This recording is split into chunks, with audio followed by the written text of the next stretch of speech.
प्रियंका गांधी सांसद बनने के बाद पहली बार केरल के वायनाड पहुंची। उनके साथ राहुल गांधी भी थे। इस दौरान भाई बहन दोनों ने जीत के लिए जनता का आभार जताया। देखिए रिपोर्ट।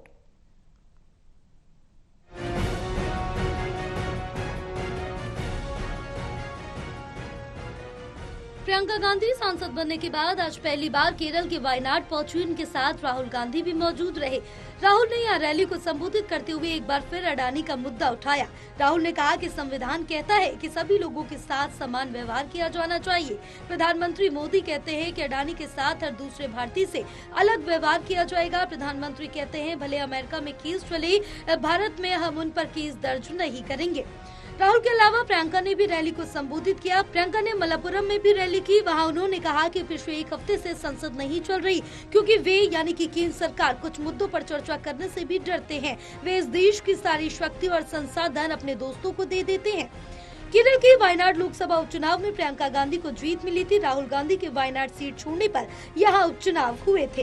राहुल गांधी ने कहा कि हम संसद में सिर्फ एक व्यक्ति नहीं बल्कि उससे भी बढ़कर हम वायनाड के लोगों के दिलों की भावनाओं को वहां रखते हैं।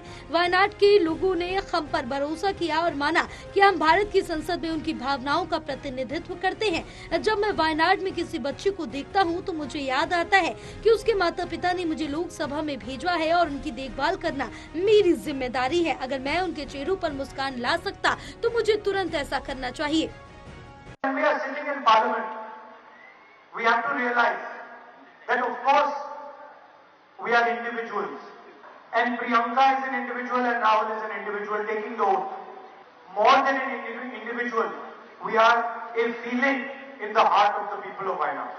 And the people of Wayanad have put trust in us, put believe in us to the Parliament of India and represent this feeling in the Parliament.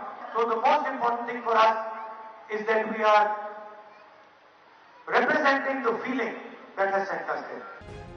तो वहीं प्रियंका गांधी ने कहा कि आज हम जिन राजनीतिक चुनौतियों का सामना कर रहे हैं वो लैंडस्लाइड की तरह है। कोई नियम नहीं है, कोई स्पष्टीकरण नहीं है। सत्तारूढ़ पार्टी बीजेपी किसी भी लोकतांत्रिक मानदंडों को नहीं जानती, यहाँ तक कि उन नियमों का भी पालन नहीं होता जिनका हम आमतौर पर राजनीतिक लड़ाई में पालन करते हैं।